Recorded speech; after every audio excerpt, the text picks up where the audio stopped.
모두가 궁금해하는 데이터의 모든 것을 알려드립니다. 데이터에 미쳐있는 사람들과 함께하는 데이터 이야기 데이터 홀릭 지금 시작합니다. 와우!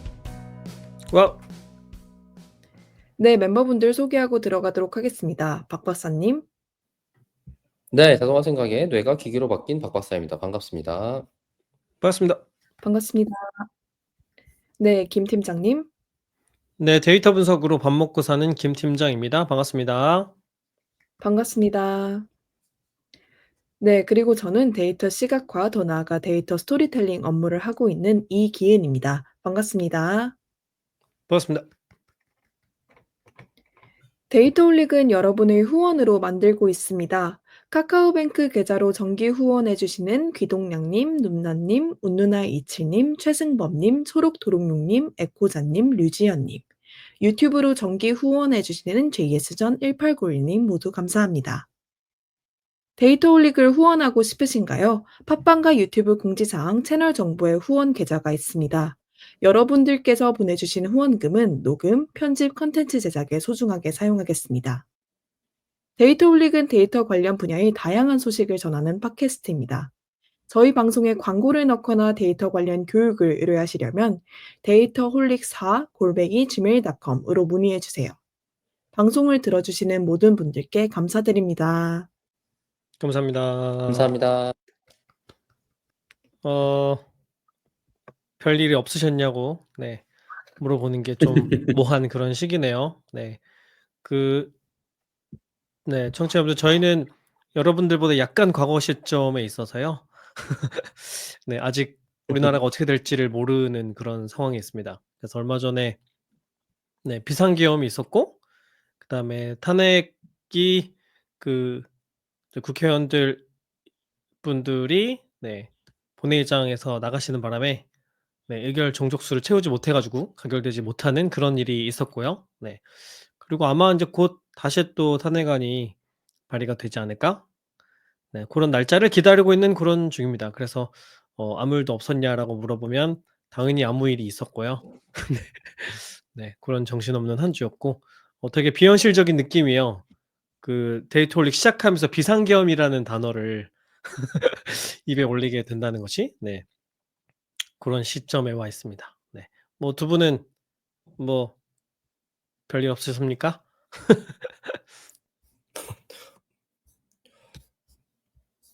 네, 뭐 별일 없죠, 뭐. 그것 때문에 지금 제 입장에서 가져야 될 다른 문제들은 아직은 없는 상황인 것 같고, 그냥 네, 상황이 되기를 좀 기다리는 정도? 그리고 잘 풀리길 바란다 정도인 것 같아요. 지금 제 입장에서는. 네, 너무 조심스러워가지고 말을 하기가 어렵네요, 그죠? 기현님은 네, 기현님은 뭐 별 탈 없으셨습니까? 네. 근데 이제 하고 있는 일들에 너무 집중하기가 어려운 시기이다 보니까 네, 네, 맞아요. 계속 뭐 일이 없어지는 건 아니잖아요. 하지만 뉴스는 계속 올라오고 있고 그래서 계속 뉴스를 한쪽엔 켜 놓고 한쪽엔 일을 해 놓고 본의 아니게 네, 멀티태스킹을 하게 되었습니다. 네, 진짜 무슨 한 30분, 1시간 단위로 계속 새로운 뉴스, 그것도 굵직한 뉴스가 올라오는 시기를 저도 제 인생에는 처음 겪어보고 있는 것 같아요. 음, 음. 그죠? 그리고 그 뉴스 하나하나가 진짜 잘 이해가 안 되는 그랬다고? 뭐 이런 일들이 끊임없이 연속적으로 나오고 있어서 참 네, 새삼 그런 생각도 들더라고요. 우리가 되게 우리 세대는 그렇잖아요. 이게 역사에서만 이런 일을 배워왔기 때문에 우리 일이 될 거라고는 생각 못 하고 살았잖아요. 그죠? 근데 이런 일이 누구한테나 있을 수 있는 일이구나. 그리고 이런 사회 시스템이라는 게 조금만 신경을 덜 써도 금방 망가질 수 있는 그런 것이구나 하는 그런 네, 생각을 하게 되는 게 아닌가 싶습니다. 그리고 또 우리가 하는 이 모든 일들이 다 의미 없이 순식간에 없어질 수도 있겠다. 우리가 뭐 유튜브 그런 것 방송하고 이거 참 태평성대에나 할 수 있는 일은 그런 일이었구나. 뭐 AI니 뭐니? 뭐 이런 것들이 다 네, 그런 사회 시스템에 받쳐줄 때나 이야기 나눌 수 있는 그런 것들이구나. 뭐 이런 생각들을 하게 되는 그런 시기인 것 같습니다. 네. 뭐 모르겠습니다. 다음 방송 시작할 때는 좀 안정화가 돼서 네 기쁜 소식으로 이야기를 나눌 수 있으면 좋겠는데요. 일단은 네 지금 시점에서는 다들 혼란스럽기 때문에 네 그냥 좋은 희망을 가지고 좋은 마음을 가지고 일단은 기다려 보는 네 고런 시기입니다. 박 박사 갑자기 사라졌네요? 그러게요. 아니 말씀을 듣고 나니까 이 와중에 오픈 AI에서 계속 새로운 뭔가 상품들을 쏟아내고 있는데 네네. 한국 지금은 이제 이러한 이슈에 좀 집중하기 어려운 상황이다 보니까 그 괴리에서 오는 좀 참담함도 컸던 것 같아요. 저기는 저렇게 음. AI로 막 달리고 있는데 지금 한국은 이런 상황이라는 게 좀 착잡했습니다. 네. 그렇죠. 네. 산업계에도 영향이 굉장히 크고 그죠. 당장 투자자들도 많이 빠져나갔다고 하고 네 환율도 크게 요동치고 있고 네 아무래도 외국에서 한국을 바라보는 투자자의 입장이라고 하면 굉장히 불안할 것 같아요. 당장 이게 네. 뭐 전쟁이 날 수도 있는 나라라는 생각이 든다면 함께 일을 하기가 어려울 테니까. 네. 그쵸. 이렇게 정치적인 불안정성을 계속 가지고 가는 나라에 의해서 선뜻 좀 투자를 하기가 어려운 음. 상황인 거죠. 이제 그렇죠. 이 이야기와 함께 자연스럽게 오늘 제 에피소드 주제랑 좀 연결을 해 보면 좋을 것 같은데요. 네. 오늘 요 지금 말씀을 해 주신 것처럼 해외에서도 굉장히 현재 한국의 그런 좀 계엄 선포에 대해서 많이 좀 집중을 하고 있어요. 그래서 관련해서 좀 기사가 여럿 나왔길래 공유를 해 보는 시간을 가져 보고자 합니다. 그래서 좀 화면 한번 공유해 주실 수 있을까요? 네. 아 네. 그렇군요. 네. 그래서 이제 이 지난 12월 3일 이제 윤석열 대통령이 이런 비상계엄 선포와 관련을 해서 좀 다양한 외신들도 이 상황을 좀 조명을 했습니다. 그래서 짧게 한번 살펴보자면은 먼저 로이터지에서는 그 당시의 상황 6 시간 동안의 상황을 이렇게 스크롤리텔링 기법을 통한 기사를 통해서 네. 좀 조명을 했었어요. 그래서 당시에 국회의사당 아. 주변에서 어떤 일이 있었는지를 이렇게 아 이게 지금 타임라인을 따라가는 건가요? 네네. 그러네요. 타임라인을 시각이 따라서 나오는 걸 보니까. 네. 와 저게 지금 헬기 이렇게 네네. 영상이 옆에 올라가는 거군요. 맞습니다. 그래서 당시에 뭐 CCTV 그런 장면들이나 언론 기사 사진들을 좀 활용을 해서 그 계엄군들이 어디까지 국회의사당에 진입을 했고 이러한 상황들을 좀 아. 조명을 한 것을 확인을 할 수가 있습니다. 그러니까 어느 위치에서 저 일이 있었는지를 지도상에 표시하면서 설명을 해 주는 그런 자료이군요. 예예. 맞습니다. 그리고 이제 음. 역대 이제 한국 대통령들의 그 지지도를 또 이렇게 시각화를 진행을 했고 앞으로 이제 어떤 절차에 의해서 이 사건이 진행이 될 것인지를 요렇게 도식화를 하기도 했습니다. 오. 순서도의 형태이네요. 예예. 이게 맞습니다. 지금 탄핵이 되는 과정을 상상해서 순서도를 그린 걸까요?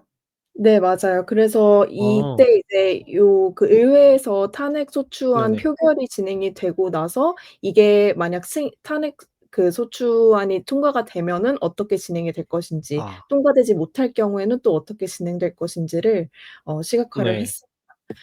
그래서 요러한 음. 관련해서 조금 더 디테일하게 살펴본 것이 뉴욕 타임즈의 어 시각화인데요.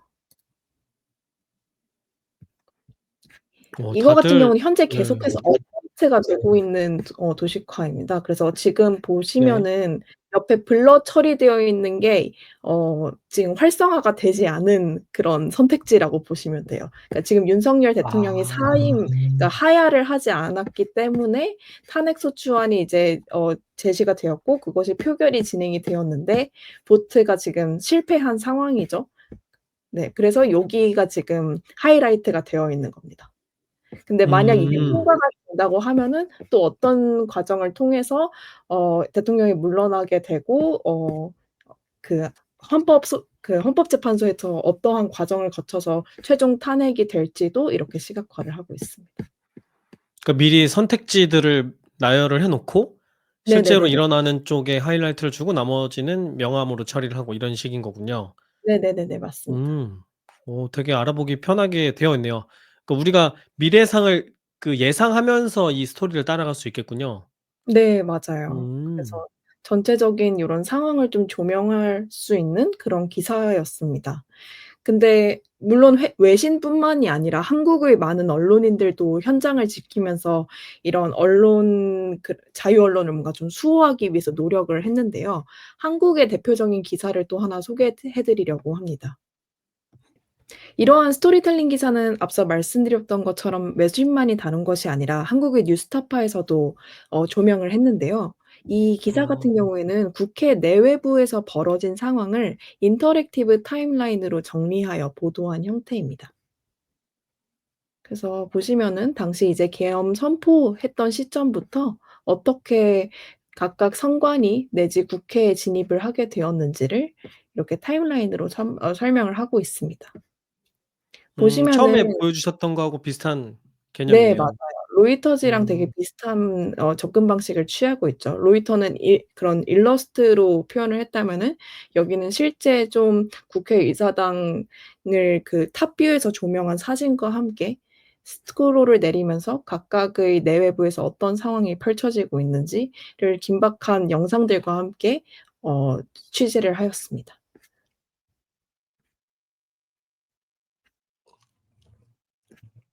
그래서 지금 보이시는 요 기사를 좀 읽어 보시면은 당시 상황이 어땠는지를 좀 한눈에 이해하는 데 편하지 않을까라는 생각이 들었습니다. 그래서 오늘 제가 준비한 주제는 윤석열 대통령의 이 비상계엄 선포를 다룬 기사들에 대해서 살펴보려는 것은 아니고요. 언론들이 이처럼 되게 다양한 방식으로 취재를 하고 스토리텔링 기사를 이제 출판을 하고 있는데 오늘 데이터홀릭 에피소드에서는 제7회 한국 데이터 저널리즘 어워드 수상작을 함께 같이 살펴보고자 합니다. 그래서 이 데이터 저널리즘 어워드는 매해 출판된 그런 다양한 언론들의 데이터 저널리즘 콘텐츠들 중에서 좀 눈여겨볼 만한 데이터 시각화 또는 데이터 기반의 그런 탐사 보도를 좀 조명하고 같이 이야기를 나누는 시간을 가지는 그런 어워드입니다. 그래서 오늘은 두 개의 그런 수상작을 함께 살펴보고자 하는데요. 그전에 이제 어워드 홈페이지는 뭐 요렇게 생겼습니다. 그래서 항상 이제 연말에 진행을 해요. 그래서 비단 뭐 시상만 하는 것이 아니라 데이터 저널리즘 관련된 다양한 연사들을 모시고 이 관련 이야기를 나누는 시간을 가지기도 합니다. 그래서 올해의 수상작 같은 경우에는 뭐 이런 식으로 데이터 기반의 탐사 보도나 아니면 오픈 데이터 그리고 영 데이터 저널리스트 상이라는 것도 있어요. 그래서 데이터 저널리즘의 뭔가 신예라고 할 수 있죠. 그런 분들한테 이제 주는 상입니다. 그래서 오늘은 이 중에서 맨 처음에 두 가지 요 흔적 가난한 노인의 낮과 밤과 해병대 수사 외압 결정적 순간들 요 두 콘텐츠에 대해서 함께 살펴보고자 합니다. 네. 그래서 먼저 올해의 데이터 시각화상을 수상한 경향신문의 해병대 수사 외압 결정적 순간들인데요. 해병대 채모상병 순직 일주기를 맞아서 사건 뭔가 수사의 진실을 추적하기 위해서 제작한 인터랙티브 콘텐츠라고 합니다. 이 최상병 사건에 대해서 굉장히 많은 분들이 언론을 통해서 접하셨을 거예요. 근데 이 사건이 워낙 다양한 그런 보도가 이루어지다 보니까 한눈에 좀 들어오지 않는 사건이었어요. 그래서 이 경향신문 팀도 이 채모상병 순직 사건과 그 후의 일련의 과정에서 나온 다양한 언론사 기사들과 각종 자료 그리고 실제 인물들 간의 그런 전화와 문자 메시지 연락 등을 한데 모아서 사건의 전후 맥락과 내용을 좀 기록하는 데 초점을 맞췄다고 합니다.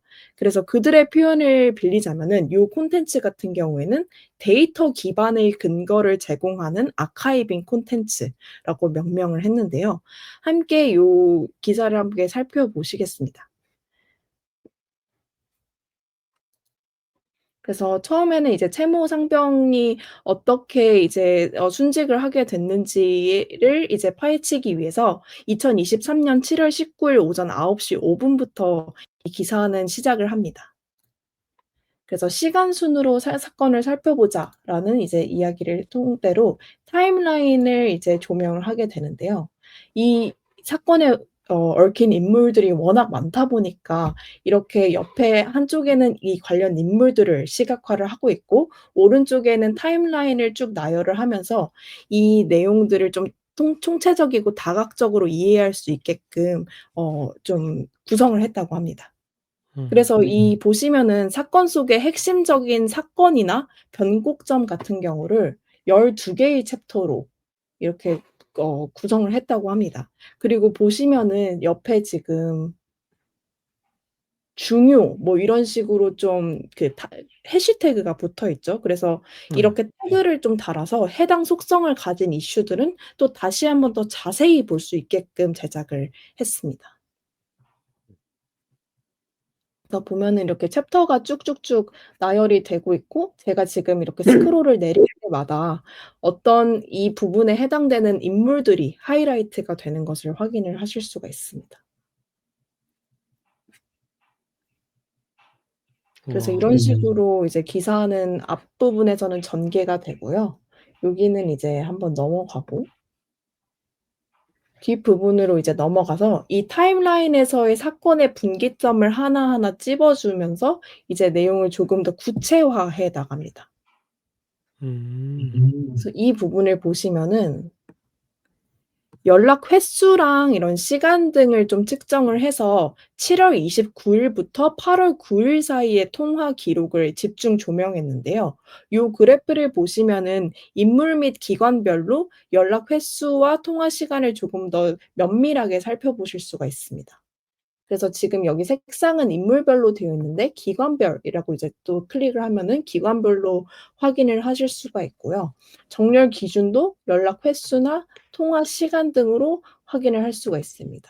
그럼 예를 들어서 아까 보시면은 대통령실과 국방부 간의 이제 통화 시간이 다 제일 길었구나. 연락 횟수도 제일 많았구나. 이런 것들을 확인을 할 수가 있겠죠, 이 그래프를 통해서. 그래서 이 지금 그래프에서 여기에 이야기를 하고자 하는 것은 뭔가 박진희 국방부 군사보좌관과 임기훈 대통령실 국가안보실 국방비서관 사이에 통화가 굉장히 빈번했다. 그리고 그 보좌관과 유재은 국방부 법무관리관 사이에도 되게 잦은 소통이 확인되었다라는 것을 요 그래프에서 좀 확인을 할 수가 있겠죠. 그래서 이 콘텐츠에 이제 활용된 데이터는 국내 언론 보도와 군 인권센터에서 나온 데이터들을 이용을 해서 그냥 만들었다고 합니다. 그래서 되게 엄청나게 우리가 접근할 수 없는 데이터를 활용했다고 보기는 어렵죠. 왜냐면 기존에 나온 언론 네. 보도들을 잘 정리를 한 거니까. 하지만 저는 이렇게 잘 정리하는 것도 굉장히 중요하다고 생각을 하는 게 사실 동일한 내용인데도 언론사별로 보도 내용이 좀 다르거나 불확실한 경우들이 있잖아요. 그래서 이러한 경우에는 그러한 보도들을 좀 크로스 체크를 해서 확실한 정보를 모아서 타임라인을 촘촘하게 구성했다는 점이 좀 인상 깊었습니다. 그래서 후에 지금 일어나고 있는 일들도 이런 식으로 좀 정리가 되지 않을까라는 생각도 들었습니다. 워낙 많은 기사들이 쏟아져 나오고 있으니까. 그래서 요 보도 같은 경우에는 프론트엔드 프레임워크 중에 리액트 가장 많이 쓰는 거 요거를 사용을 했다고 했고 D3JS도 들어갔다고 합니다. D3JS 라이브러리는 이제 데이터 시각화에서 그냥 가장 유명한 웹 라이브러리라고 보시면 됩니다. 그리고 지금 보셨다시피 대표적으로 사용된 기술은 요 스크롤과 클릭 이벤트에 따라서 요소가 변화하는 그런 스토리텔링 기술을 활용을 했다는 것입니다. 그래서 요게 이제 첫 번째 올해의 데이터 시각화 상을 받은 경향신문의 기사였고요. 기본적으로 약간 메타 연구 같은 맥락의 기사겠네요. 기사들을 모아서 데이터를 종합 정리하는 그런 느낌인 맞습니다. 것 같습니다. 다음은 올해의 데이터 기반 탐사 보도상을 받은 KBS의 흔적 가난한 노인의 낮과 밤 시리즈입니다. 요 프로젝트 같은 경우에는 KBS 시사기획창이라는 그 시사 프로그램의 영상으로 이제 남아 있어요. 그래서 이 프로젝트에 관심 있으신 분들은 유튜브를 통해서 보시면 더 풀 스토리를 보실 수 있을 거라고 생각이 듭니다. 네, 오늘은 그냥 요 기사를 보면서 이야기를 하도록 할게요. 그래서 이 프로젝트 같은 경우에는 우리나라의 그런 노인 빈곤 실태를 데이터로 한번 파헤쳐 보자라고 해서 시작한 프로젝트입니다. 한국의 그 75세 이상 노인의 노인 중에 빈곤층이 몇 퍼센트일 것 같으세요? 노인 중에 빈곤층 비율이요? 네네네. 75세 이상. 굉장히 엄청 많은 걸로 알고 높을 것 있는데. 같은데. 음. 75%. 저는 그렇게까지는 모르겠고 한 50%는 되지 않을까요? 네. 김 팀장님이 좀 정확하게 맞추셨는데 54% 정도 되는데요. 음. 이것도 와. OECD 국가 중에서도 굉장히 최고 수준이라고 합니다. 음. 그래서 이런 노인 빈곤 사태를 어떻게 조명을 했느냐 해서 처음에 이제 KBS 시사기획창 취재진은 이 문제를 좀 새로운 관점에서 접근을 했는데요. 소위 말해서 노인들이 모이는 곳 그런 집결지들 있잖아요. 예컨대 그런 노인촌이 된 고시촌이나 뭐 탑골공원 아니면은 대학동 거리 이러한 노인들의 집결지를 한여름부터 이제 4개월간 현장 취재를 진행을 했다고 합니다. 그런데 여기에서 음. 이제 데이터를 어떻게 좀 붙였냐 하면은 이 노인들이 집결하는 곳을 어떻게 추적을 했느냐인데요. 여기에서 활용을 한 데이터는 KT의 이동통신 빅데이터라고 합니다. 지금 화면에 보이시는 이 지도가 이 밝은 부분들이 노인들이 가장 많이 몰리는 곳이라고 할 수 있는데요. KT 이동통신 빅데이터를 2021년 5 월부터 2023년 5 월까지 매년 5월 한 달의 평일 데이터를 분석을 했다고 합니다. 그래서 250 미터의 격자 단위로 다 쪼개서 노인들의 이동 경로를 추적을 했다고 합니다. 그래서 여기에는 이제 뭐 출발지나 이동 속도, 목적지, 귀가 시간 이러한 세밀한 분석이 모두 포함이 되어 있는데요. 이 분석에는 도시 데이터 전문가인 VWL의 김승범 소장님과 그리고 강범준 서울대 건축학과 교수님이 함께 하셨다고 합니다. 그래서 요 데이터에서 지금 좀 보려고 했던 곳은 선릉역입니다. 저는 이게 되게 신기했는데 선릉역이라고 하면은 굉장히 회사들이 밀집한 지역이라고 저는 인지를 하고 있어서 네. '굉장히 특이하다.'라는 생각이 들었어요. 근데 이 빅데이터 분석을 해본 결과 거점이라고 할 만한 지역, 그러니까 동시에 일정 수 이상의 노인들이 모이는 지점이 강남에서는 선릉역이 유일했다고 합니다. 그래서 음. 여기에서 '왜 그럴까? 왜 선릉역에 많이 모였나?'라고 하니까 이제 취재 결과 소위 말해 좀 다단계 사무실들이 선릉역에 많이 아. 위치해 있다고 해요. 그래서 음. 노인분들이 여기에서 이제 좀 많이 모이게 되는 거죠. 그래서 그렇구나. 네. 이 제 데이터 제가 얼마 전에 선릉역에서 일정이 있어서 며칠 있었는데 연세 많으신 분들이 길에 많이 보이더라고요. 그래서 네. 신기하다는 생각을 했었는데 그분들이 다단계와 관련된 일을 하시는 분들이었겠군요. 네. 여기에 뭔가 뭐 코인 음. 다단계나 아니면은 뭐 아 생활용품 그렇구나. 다단계처럼 굉장히 다양한 사건들이 모여 있는 곳이라고 합니다. 그렇군요. 그래서 특히 선릉역의 서쪽에 이런 집결지들이 모여 있다고 하는데요. 이거를 조금 더 구체적으로 빅데이터를 통해서 확인을 했다고 합니다. 지금 보시면은 노인 빈곤율이 얼마나 개선되고 있는지 그리고 이게 우리가 희망적으로 전망을 할 수 있는지를 OECD에 이제 올라가 있는 빈곤율 데이터를 통해서 확인을 하고 있는데요. 저희가 앞서 이야기했듯이 빈곤율이 굉장히 한국이 높은 편이고 전혀 개선되고 있지가 않아요. 그래서 이러한 상황을 좀 집중적으로 시사기획창에서 좀 조명을 했다라고 볼 수가 있습니다.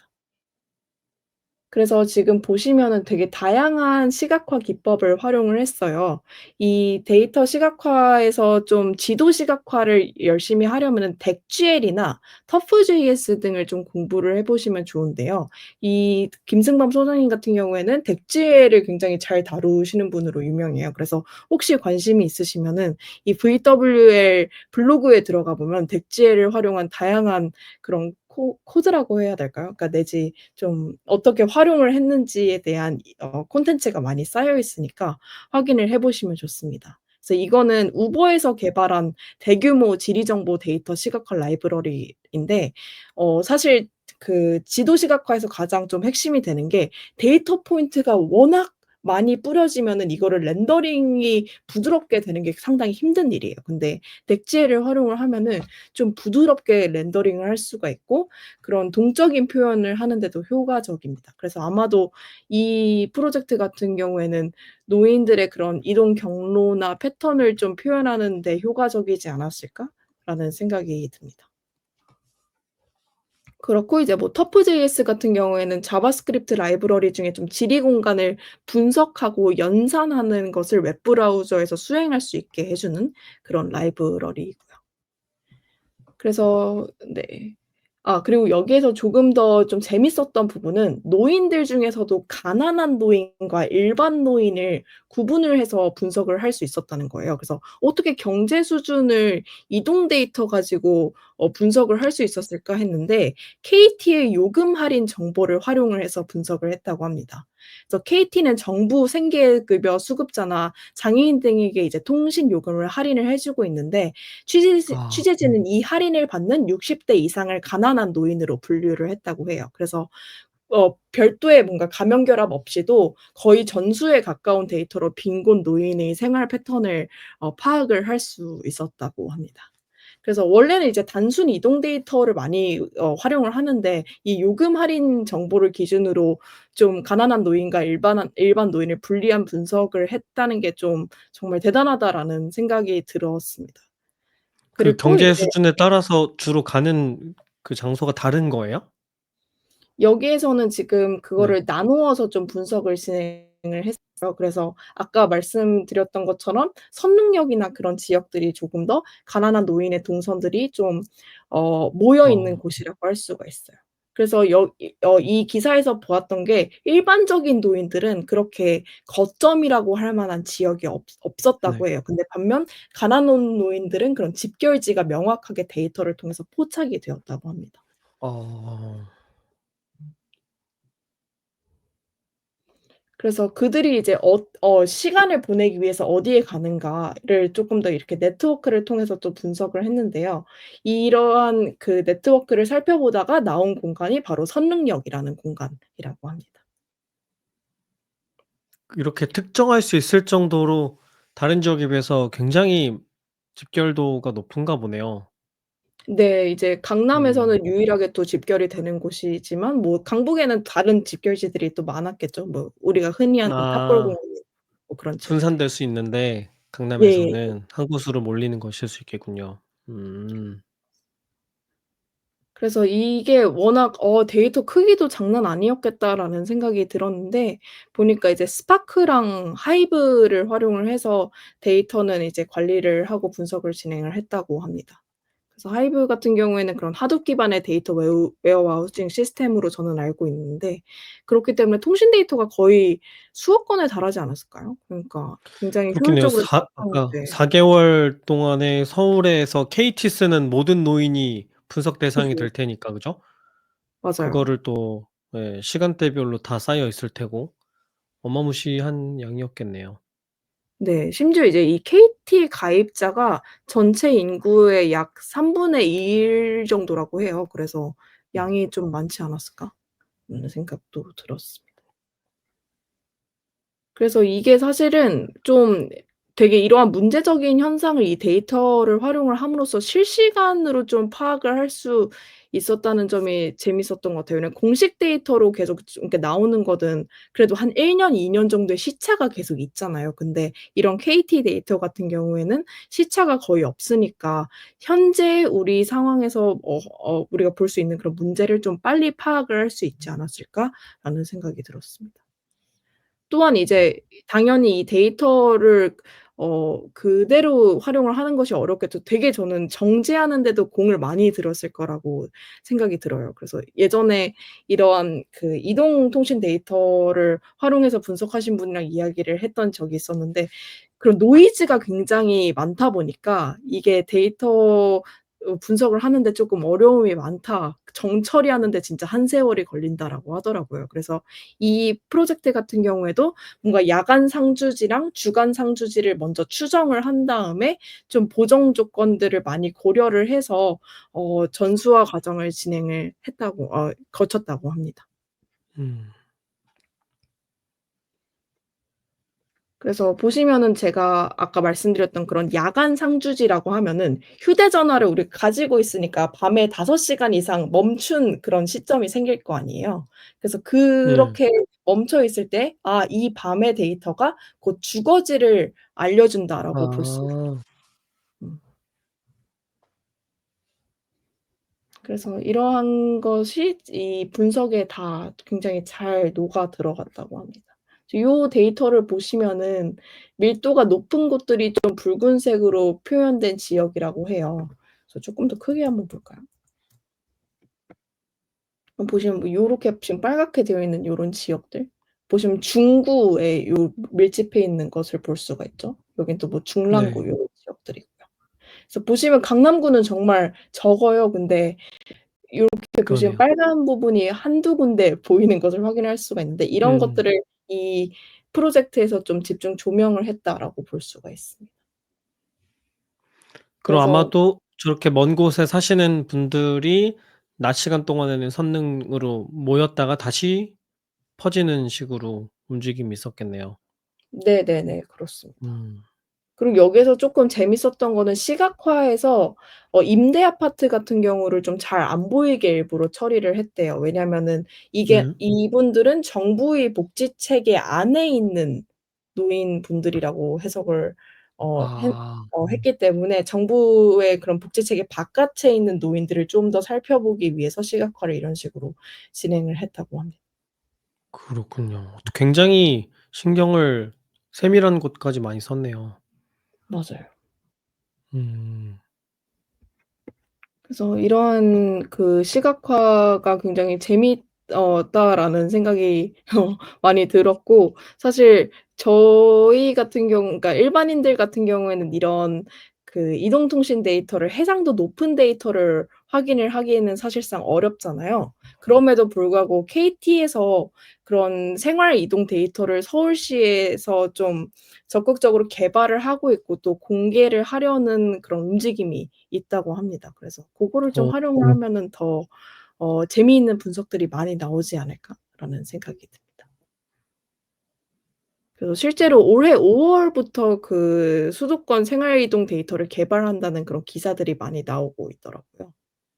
그래서 고거를 좀 상시적으로 공개를 해 주면은 사람들도 더 많이 좀 어떻게 수도권 내에서 실제로 이동을 하고 있고 그리고 이 서울뿐만이 아니라 경기, 인천 같은 그런 서울 주변에서 이제 서울로 이동을 하는 그 경로를 좀 더 확실하게 살펴볼 수가 있겠죠.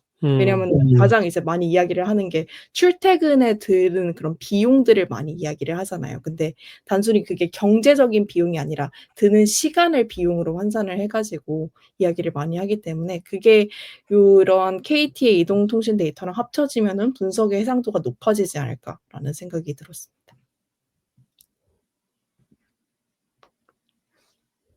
그리고 이제 사실 저는 올해 막 이런 데이터 분석 기사를 많이 개인적으로 한국에서 많이 찾아보지는 못해서 이런 데이터 저널리즘 어워드를 기점으로 올해 나온 데이터 그 기반 콘텐츠들을 좀 많이 살펴볼 수 있어서 개인적으로는 좋았는데요. 한국에서도 좀 더 적극적인 데이터 저널리즘 기사들이 많이 나오면 좋겠다라는 생각이 들었습니다. 왜냐하면은 팀을 기반으로 사실 밀어주는 언론사들이 제가 생각했을 때는 막 엄청 활발하지는 않다고 느껴졌거든요, 과거에 비해서. 그래서 '한국에서도 조금 더 활발한 그런 활동이 있으면 좋겠다.'라는 생각이 들었습니다. 그래서 이게 TV 방송으로도 이 자료들이 그럼 소개가 된 거겠죠? 네네. 시사교창이라고 하면 그죠? 네 아. 맞습니다. 그래서 유튜브에서 요 자료를 확인을 하실 수가 있으세요. 아. 그러면 뭔가 더 실시간으로 움직이는 이미지는 영상을 보면 더 좋겠네요. 그죠? 네 맞아요. 훨씬 화면보다는? 더 잘 나와 있어요. 음. 그리고 아까 말씀드렸던 그런 덱쥐일 같은 경우가 이동하는 시각화를 하는데도 굉장히 유 음. 어 유용하거든요. 그래서 아마 영상을 확인을 하시면은 이게 어떻게 더 시각화가 효과적으로 진행이 되는지를 확인을 하실 수가 있을 거예요. 그러면은 오늘 준비한 그런 콘텐츠는 여기까지인데 함께 오늘 소감을 한번 이야기를 하고 마무리를 해 볼까요? 네. 어 네. 우선은 이런 작업물을 볼 때마다 그냥 얼핏 상상만 해 봐도 '엄청난 노동이 들었겠구나.' 하는 생각이 항상 들더라고요. 특히 아까 그 처음에 보여주셨던 그 경향신문에서 최상병 사건 다룬 그런 데이터가 어디에 있는 게 아니라 뭐 어디 데이터 파일이 있거나 API가 있거나 이런 게 아니라 기사들에서 일일이 그런 정보들을 추출해서 데이터셋을 구성하는 일을 먼저 했을 거고 그게 이제 시작인 거잖아요. 그렇게 많이 쏟아지는 기사들을 하나하나 이렇게 선별해서 정리하고 또 서로 다른 값들이 있으면 아마 찾아서 보정하고 이런 일들도 하지 않았을까 싶은데 네 그런 '엄청난 노력의 결과물이지 않나.' 하는 생각이 들고 아마 그 데이터 시각화 상을 받은 것도 물론 그런 시각적인 기법 때문도 있지만 그 팀이 얼마나 이 작업에 에너지를 쏟았는지도 평가에 반영하지 않았을까 싶은 그런 생각이 들었습니다. 그래서 정말 네 경외감이 드는 그런 작업이라는 생각이 들었고요. 네. 그다음에 또 하나는 그 스크롤리텔링 기법이 이제는 좀 일반화된 것 같다는 생각도 드네요. 네 그래서 예전에는 음 뭔가 실험적인 도구처럼 저는 생각이 됐었는데 그 사실 저는 예전에 '언제 이런 식으로 기사를 계속 만들어 낼까?' 이거 너무 공이 많이 들어서 기사 쓰는 것만으로 끝나지 않잖아요. 그거를 다 이렇게 스토리를 만들고 우리가 영화 만드는 것처럼 스토리보드도 만들고 연결하고 이런 걸 해야 되니까 진짜로 영화 하나 만드는 것 같은 공이 들 것 같은데 그래서 저는 이게 그냥 실험적으로만 시도가 되고 언론사들이 그렇게 많이 할까 싶었는데 기훈 님이 종종 소개해 주시는 것들을 보면은 좀 이제는 어디 언론사에서든지 일반적으로 쓰는 기법이 된 것 같다는 생각이 들고 또 그렇기 때문에 품질이 점점 좋아지는 것 같다는 생각도 들어요. 그러니까 단순히 그냥 밑으로 흘러내려가는 것뿐만이 아니라 네 이렇게 서로 다른 어떤 집단이나 인물들이 서로 상호 영향을 미치는 관계도 이렇게 보여주기도 하고 또 다른 챕터로 넘어가기도 하고 이런 장치들까지 더해서 진짜로 그 안에 이렇게 몰입해서 스토리를 따라갈 수 있는 형태로 만들어져 가는 것 같다는 생각이 듭니다. 네.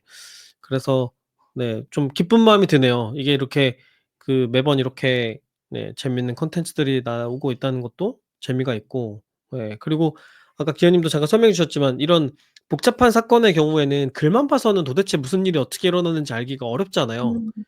예. 전후 맥락을 알기도 어렵고 막 여기저기 사람들이 얽혀 있기 때문에 근데 인제 이런 스토리텔링 기법으로 되어 있는 콘텐츠를 열어 놓으면 인물이 아무리 많아도 뭐 오랜 시간 동안에 일어난 일이라고 하더라도 전체 그림이 좀 머릿속에 들어오는 그런 장점이 있는 것 같아요. 네. 그래서 아까 말씀하셨던 것처럼 이번 비상계엄이 있고 그다음에 탄핵이 되기까지의 과정 이런 것들도 나중에 아마 정리가 되고 나면 '전체 그림을 잘 볼 수 있는 좋은 콘텐츠들이 나오지 않을까.' 하는 생각이 들고 한 가지 아쉬운 점은 여전히 물론 이제 그 워낙에 이런 콘텐츠를 많이 만드는 조직이긴 하겠지만 미국이나 영국의 언론사들이 "너무 잘한다, 우리나라에 비해서." 그래서 그냥 텍스트가 많지 않은데도 불구하고 확 이렇게 끌어당기는 그래서 몰입하게 만드는 그런 콘텐츠를 되게 잘 만든다는 것이 좀 아쉽기도 합니다.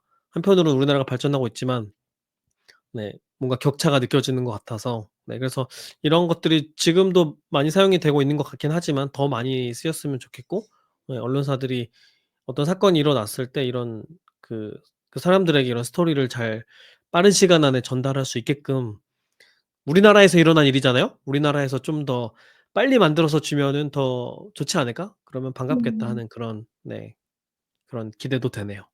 네. 제 소감이었습니다. 네. 박 박사님? 네.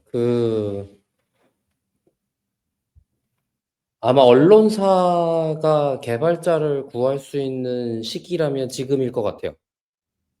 지금 개발자들이 일자리가 많이 없어지고 있거든요, 제가 느끼기에. 그래서 그 개발사로서의 개발자들이 많이 자기 일을 잃고 있는 중이라서 다른 분야, 원래 개발자를 흡수하지 않았던 분야에서 개발자를 확보하기에 좋은 시기라고 생각하고 있어요. 물론 모든 분야가 다 경제가 안 좋은 것 때문에 돈을 벌기 어려운 상황인가다 보니 어쨌든 개발자를 채용한다라는 게 쉬운 일이 아니라는 거 공감이 가지만 그전에는 더 돈 많이 주는데 많은데 뭐 하러 같은 상황이었다면 지금은 그 돈 받고 있던 개발자들이 더 적은 돈 받아도 좋으니까 일할 수 있으면 좋겠어 같은 상황이 돼 있다 보니까 어떻게든 다양한 분야에서 개발자를 확보하기에 좋은 시기인 건 맞는 것 같다라는 생각은 드는 것 같습니다. 언론사 입장에서는 가능하면 그렇게 확보할 수 있지 않을까 같은 생각이 드는 지점이 좀 되는 것 같고요.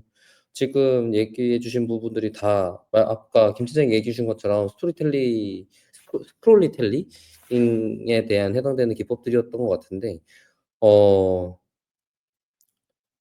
제 개발자여서 그런가 데이터 수집하고 전처리했을 거가 더 너무 눈에 들어와 갖고 너무 고생스러움이 느껴지는 장면이 자꾸 장면으로 보이더라고요, 저한테는. 그래서 이런 거 자료가 좀 미리 정리돼 있는 반자동이라도 정리돼 있는 게 있으면 너무 좋겠다라는 생각도 되게 드는 것 같고 반대로 드디어 뉴스가 뭐지?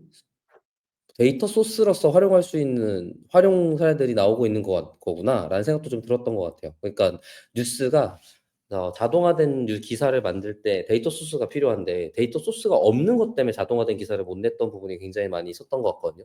이 우리나라 언론 생태계 내에서 뭐 이런 것도 있는 거잖아요. 공공 데이터 포털 같은 걸 만들었지만 쓸 수 있는 데이터가 없어. 뭐 데이터가 없기 때문에 정보 공개 청구를 해야 돼.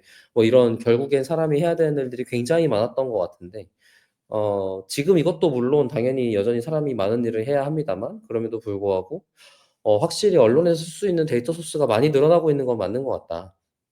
그리고 그런 시도들이 그것 때문에라도 시도들이 많이 늘어나고 있고 그것 때문에 데이터를 가지고 기사를 내기 같은 거를 어떻게든 시도를 하고 있는 것 같다라는 생각이 드는 것 같아서 저변 확대적으로는 굉장히 지금 긍정적이라고 보고 있습니다. 반대로 이걸 보면서 저희가 느꼈던 건 김 팀장의 소감을 들으면서 느꼈던 건 '우리나라에서는 역시 더 이상 못할 수 있겠구나.' 생각을 많이 드는 것 같아요. 이게 결국에는 돈을 만들어야 사람들이 그거를 더 적극적으로 노력을 해낼 텐데 이게 '돈을 만드는 행위인가.'일 때 여전히 물음표거든요. 지금 우리나라에서 지금 이걸로 실제로 돈을 만들고 있으면 유튜브에 올려놓고 그거 갖다가 수익을 내고 있는 형태일 거예요. 그거 이외에 실제로 얘가 제대로 돈을 만들기보다는 구독민 후원 구조를 가졌을 가능성이 굉장히 높아 보이고 그러다 보니까 현실적으로 제가 그전에는 '언론사에게 데이터 소스를 판매할 수 있는 사업이 가능하지 않을까?'라는 그 어릴 때 나이브한 착각을 가진 적이 있었는데 돈 있는 사람들한테 뭘 팔 수 있지 돈 없는 사람들한테는 뭘 팔 수 없다고 하더라고요. 그 부분 그 부분이 너무 뼈 때리게 맞는 말이라는 사실을 시간이 지나면서 느끼고 있어서 그런 부분에서 그러면 언론사의 수익 구조의 다변화 부분에서는 그럼 결국에는 이 언론사가 했던 언론 활동 때문에 만들어진 디지털라이즈된 데이터들을 판매하는 사업이 어쨌든 가능하지 않을까 수익 사업으로서?라고 생각이 드는 지점이었던 것 같아요. 왜냐하면 이게 우리나라 언론사가 취득할 수 있는 데이터라는 게 있는 거잖아요. 해외 음. 언론사는 아무래도 접근할 수 있는 취재력의 한계가 있을 수밖에 없는 지역일 거란 말이에요. 여기에 이제 특파원이 있다고 한다고 한들.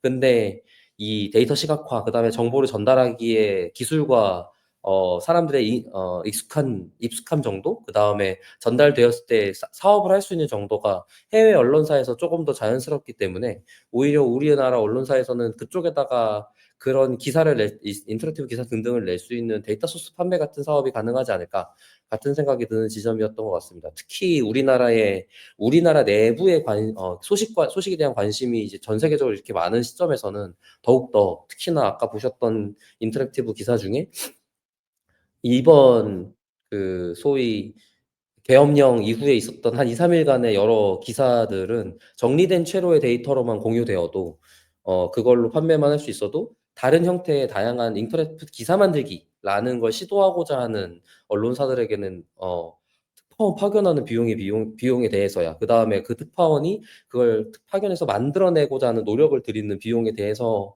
트레이드 오프를 생각을 해 보면 가능성 있는 BM일 수 있겠다라는 생각이 좀 드는 것 같습니다. 그래서 오히려 그 기존에 데이터 저널리즘이라고 부르는 것들을 비용이 나가는 거라고 못한 언론사들에 비해서 그동안 비용을 투자하는 입장에 있었지만 그런 시도를 해왔던 회사들은 종국에는 데이터를 안정적으로 쌓아놨든지 쌓는 방법을 연구했든지 아니면 기존 언론 때문에라도 그 결과물을 만들기 위해서라도 데이터를 정리해 놓은 게 있을 거란 말이에요.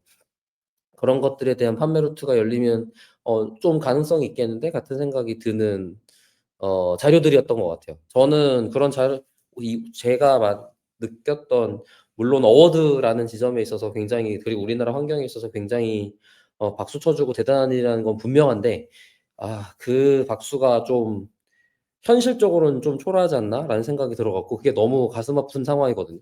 근데 그게 그 현실을 모르고 있는 게 아니다 보니까 그러면은 '현실적으로 접근할 수 있는 방법들이 뭐가 있지?'라는 고민을 쪼금 더 할 수 있으면 좋을 것 같고 그런 고민에 제가 지금 느꼈던 점에 대해서 아이디어가 있는데 가능성이 있는지 모르겠어요. 그냥 길이 보이겠는데 정도의 감각이 있는 거니까 뚫어보는 시기는 시간이나 시도는 해야 되는 걸 테고 그런 관점에 있어서 좀 할 수도 있겠다. 혹은 반대로 해외에다가 우리나라 데이터 소스를 정제해서 판매하는 사업도 가능성이 있겠다. 같은 그림을 가지게 된 것 같습니다. 글로벌리 결국에는 주식시장에서 주식의 뭐 데이터들을 모아서 판매하는 플랫폼들은 꽤 있는 거잖아요. 결국에는 돈이 되는 곳에 정보를 팔아야지 되거든요. 근데 각 나라의 정부에 관련된 정치에 관련된 혹은 정세에 관련된 데이터들은 결국에는 주식시장 데이터와도 연결이 될 수밖에 없는 거다 보니까 고런 데 데이터를 판매할 수 있는 방향으로 간다거나 라는 식으로 언론사가 어 기능할 수 있게 파이프라인이 구축이 되면 안정적으로 데이터를 생산하는 데 필요한 그 비용도 확보할 수 있고 그것 때문에 자체적으로 만드는 인터랙티브 기사에 조금 더 비용을 투자할 수 있고 같은 선순환이 가능하지 않을까 기대를 해 봅니다. 네, 감사합니다. 두 분이 이제 남겨주신 코멘트에 저도 무척 공감을 하고요. 저는 이번 콘텐츠를 준비를 하면서 이번 이제 계엄령 선포 이후에 이제 일어난 이제 다양한 일들을 언론사에서 어떻게 인터랙티브 시각화로 좀 조명을 해볼 수 있을까를 계속 고민을 하게 되었던 것 같아요. 근데 박 박사님이 말씀을 해 주신 것처럼 한국 언론사이기에 더 접근할 수 있는 데이터의 용이함이 더 크기 때문에 할 수 있는 작업들이 굉장히 많을 거라고 생각을 하거든요.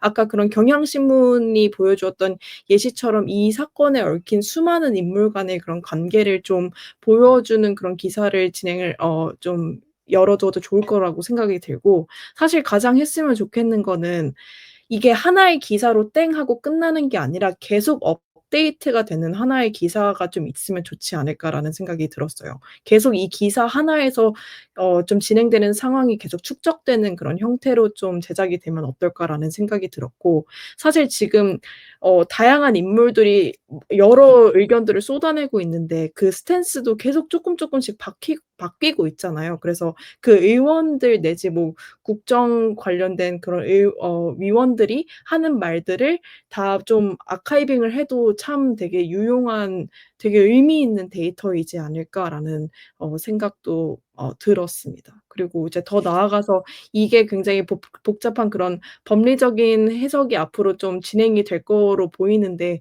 사실 저희는 한국어 특수성이 있잖아요. 그러니까 저희가 더 그런 입법 관련된 이 내용을 더 이해하기 용이하기 때문에 관련해서도 좀 쉽게 풀어 쓰는 기사들을 많이 전달을 해 주면 좋겠다라는 생각이 들었습니다. 아까 네. 업데이트되는 내용들은 그런 거 할 수 있어요. 사람들한테 이 관련된 내용인지 기사나 뭐 네네. 트위터나 어떤 정치인의 발언이나 이런 것들 제보해 달라. 그리고 음. 뭐 관련 누구랑 누구랑 무슨 사이다더라 이런 것들 뭐 제보해 달라.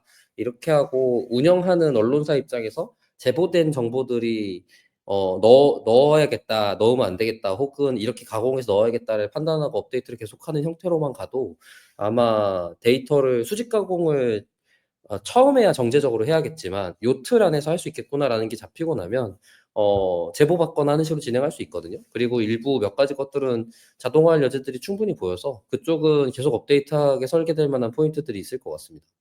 맞아요. 그러한 소위 말해 뭐 거점이라고 해야 될까? 그런 부분이 꼭 필요하다고 느껴졌던 이유가 정부가 계속 막 타고 가면서 와해가 되고 계속 이상한 가짜 맞아요. 뉴스로 변화하는 양상이 너무 많이 보이더라고요. 그래서 좀 한 곳에서 중심을 잡고 이거를 되게 척척척척 아카이빙을 제대로 해 주면 좋지 않을까라는 생각이 들었습니다. 반대로 전에 그 스타트업 정치 관련된 이 대화의 장 같은 걸 진행하던 스타트업이 있었는데 이름을 까먹었네요. 어쨌든 그런 데처럼 어느 얼룩소가 아닌데?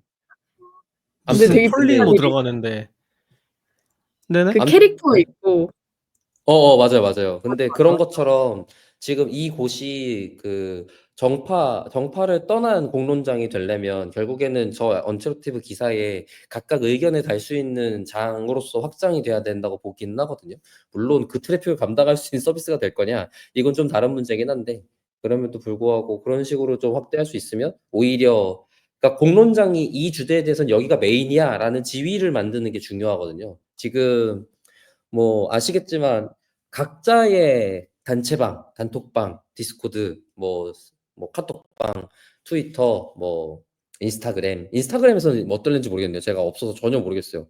뭐 블루스카이 또 뭐 있죠? 이번에 마스토돈도 트레드 있고 그다음에 스레드도 있고 그래요. 그런 데마다 각자가 또 그 필터 버블에 갇힌 채로 그냥 대화를 하고 있는 상황이 일어나고 있을 텐데, 여기가 모두에게 인정받는 열려있는 대공론장이와 같은 지위를 차지하는 순간 가지는 이곳이야말로 우리가 사실이라고 얘기할 수 있는 곳이다, 혹은 의견을 볼 수 있는 곳이다 라는 지위를 획득할 수 있을 것 같아요. 지금은 그 인터랙션이 없는 것 때문에 생기는 약간 얘네의 자기 주관에 의해 의견만 편집돼서 들어가 있는 거야 해서 끝나버리고 말게 되기 때문에, 그런 걸 위해서라도 오히려 의견을 수용할 수 있는 공간이면 확대될 수 있겠다라는 기대는 있습니다. 물론 운영하기가 엄청 어렵습니다. 삐끗하면 망가지는 분위기가 될 거예요. 그런데 이제 뭐 그런 시도를 어떻게든 해봐야 되겠죠? 네. 방금 이제 말씀해 주신 그 플랫폼은 옥소폴리틱스를 말씀하신 거죠? 맞아요. 맞아요. 맞습니다. 그 서비스 아직 있나요? 아닐 거예요. 제 기억이 그쵸. 맞으면 아이템을 바꿨든지 아무튼 그런 식이요. 왜 그러냐면 네. 기가 막히게도 제 지인분이셔 갖고 제가 건너 소식을 듣는데, 예. 지금 1인 창업 수준으로 회사를 조정하셨고 아이템을 좀 바꾸신 걸로 알고 있어요. 네. 그렇군요. 확실히 좀 운영하기가 어려운 음. 부분이 있을 것 같아요. 네, 뭐 정당 관련해서 협업해서 프로젝트 약간 그런 식으로 해갖고 비용 구조를 만들어 보시려고 했었었는데, 확 지금 경기가 너무 안 좋아지는 바람에, 네. 지금 안 좋을 땐 무슨 더 긍정적인 시도가 있겠어요. 쉬운 일이 아니죠. 네. 그쵸, 그쵸. 그렇습니다. 맞습니다. 빨리 좀 다음 이 에피소드를 듣고 있는 청취자분들 시점에서는 좀 희망적인 좀 안정된 정국이었으면 좋겠다라는 생각을 음. 가지면서 에피소드를 한번 네. 마무리해 볼까요? 네. 좋습니다. 뭐 이번 주 토요일에 아마 다시 탄핵안 가결하는 시간이 있을 테니까 요 방송이 나갈 때쯤이 되면은 평화로운 그런 사회에서 청취자분들이 방송을 듣고 계시기를 기대하면서 마치도록 하겠습니다. 기님 마무리해 주시겠어요? 네, 좋습니다. 데이터 홀릭은 더 재밌는 콘텐츠를 가지고 다음 방송으로 다시 인사드리도록 하겠습니다. 감사합니다. 감사합니다. 감사합니다.